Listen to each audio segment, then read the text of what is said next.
ईश्वरीय भोग की बड़ी महत्ता होती है ना। कष्ट हरण के साथ जीवन सफल भी तो हो जाता है। वैसे तो प्रभु केवल भाव, श्रद्धा और आस्था के भूखे होते हैं। भोग में क्या, कितना और कैसा अर्पित किया गया, इसका भला कहाँ मोल रह जाता है। जो अर्पित किया वही प्राप्त करके उद्धार हो जाता है। एक कथा है बड़ी ही अद्भुत और रुचिकर। तो चलिए ना जानते हैं सिम्हस टीवी के माध्यम से।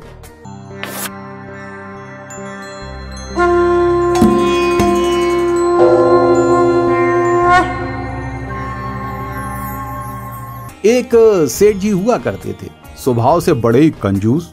एक एक पैसा दिल जलाकर व्यय करते। दान, धर्म, संत, दरिद्र सेवा, सहयोग से तो मानो दूर दूर तक कोई संबंध ही ना था।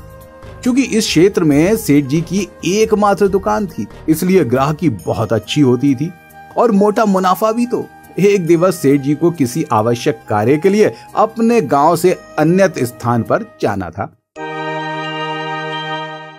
कोई और रास्ता ही ना था। दुकान बंद रखते तो एक दिन की लाभ की हानि होती ना, और सेवकों पर तो भरोसा ही ना था। इस स्थिति में दुकान पर बेटे को बैठा दिया और एकदम स्पष्ट शब्दों में आदेश सुनाया, देखो दुकान पर कोई भी आए बिना पैसा लिए कुछ भी मत देना, मैं कुछ समय पश्चात वापस आता हूँ। यहाँ सेठ जी का दुकान छोड़कर जाना हुआ और वहां अकस्मात एक संत आ पधारे। ये संत अलग अलग स्थान से एक समय की भोजन सामग्री एकत्रित करते और उसी सामग्री से भोजन बना पहले प्रभु को भोग लगाते और फिर उसे ही ग्रहण कर अपने तप जप में लग जाते थे। अपनी स्नेह भरी आवाज में संत ने लड़के से कहा, बेटा जरा सा नमक दे दो। सेठ जी का पुत्र अपने पिता के स्वभाव से बहुत अलग था। वो किसी को भी अपने पास से खाली हाथ लौटने ही ना देता। प्रयास करता कि किसी भी तरह से मांगने वाले की इच्छा पूर्ण हो जाए। और यहाँ तो संत महाराज जी उसके सामने अपनी झोली फैलाए खड़े थे। सहसा उसके मन में पिता की बात स्मरण हो आई, किंतु फिर भी उसने संत धर्म को प्राथमिकता देते हुए समीप रखे डिब्बे को खोलकर एक चम्मच नमक दे ही दिया। कुछ समय ही बीता था। सेठ जी वापस दुकान आए, देखा एक डिब्बा खुला हुआ पड़ा है। सेठ जी ने कहा, क्या बेचा? बेटा बोला, एक संत जो तालाब के पास रहते हैं ना पिताजी, उनको एक चम्मच नमक भर दिया है। सेठ जी का माथा तो ठनक गया। अरे मूर्ख, उसमें तो जहरीला पदार्थ था। संत के साथ अनिष्टता की बात सोचकर सेठ जी का मन घबरा गया। तत्काल वो भागकर संत के पास गए। तब तक तो वो संत महाराज भगवान का भोग लगाकर थाली लिए भोजन करने बैठे ही थे। सेठ जी ने जब ये दृश्य देखा तो दूर से ही बोले, महाराज जी तनिक ठहरिएगा, आप जो नमक लेकर आए थे ना, वो तो जहरीला पदार्थ है, आप भोजन ग्रहण ना ही करें। संत जी ने तसल्ली से सेठ जी की बात को सुना, लेकिन धीरे से बोले, भाई हम तो प्रसाद लेंगे ही, क्योंकि भोग तो लगा दिया, और जो भोग भगवान ने पा लिया है उस भोजन को हम भला कैसे छोड़ सकते हैं?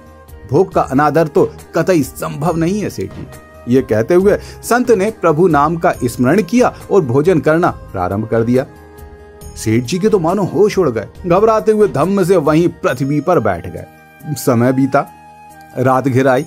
सेठ जी ने सोचा, कुछ देर बाद संत जी को जब जहर का प्रभाव होगा और यदि उनकी तबीयत खराब हुई तो ऐसे में तत्काल वैद्य के पास ले जाऊंगा ताकि उनकी रक्षा हो सके और मेरी कम से कम बदनामी हो। यही सोचते सोचते डर के साथ सेठ जी की वहीं आंख लग गई। समय बीता, भोर होते ही पक्षियों की कलरव से सेठ जी की निद्रा टूटी। घबराकर उठ बैठे और देखने लगे संत जी का स्वास्थ्य कैसा है, लेकिन वो तो कुटिया में ही ना दिखे। यहाँ वहां देखा, लेकिन संत तो कहीं भी नहीं दिख रहे थे। सहसा सेठ जी की दृष्टि उस राह पर जा पड़ी जो नदी की ओर से आता था। उन्होंने देखा संत जी तो एकदम स्वस्थ हैं और प्रभु नाम का जाप करते हुए प्रसन्न मुद्रा में अपनी कुटिया की ओर बढ़े चले आ रहे।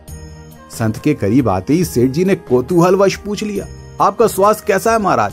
संत ने अपनी मधुर आवाज में कहा, भगवान की कृपा है सेठ जी। ये कहकर कुटी के पास स्थित मंदिर का द्वार खोल दिया। वही मंदिर जहां संत अपने ईश का स्मरण किया करते थे, पूजा अर्चना करते। किंतु ये क्या, मंदिर के अंदर का दृश्य देखकर तो सेठ जी चौंक गए थे।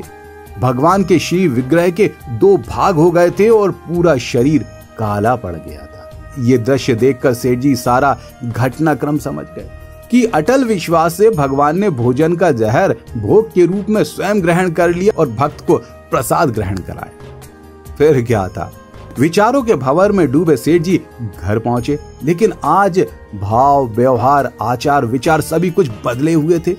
उन्होंने तत्काल पुत्र को बुलाया और घर दुकान की चाबियां सौंप दी, जिम्मेदारियां पूर्ण की और स्वयं भक्ति करने संत के शरण में चले गए। बस यही तो है भक्ति, आस्था और भरोसा।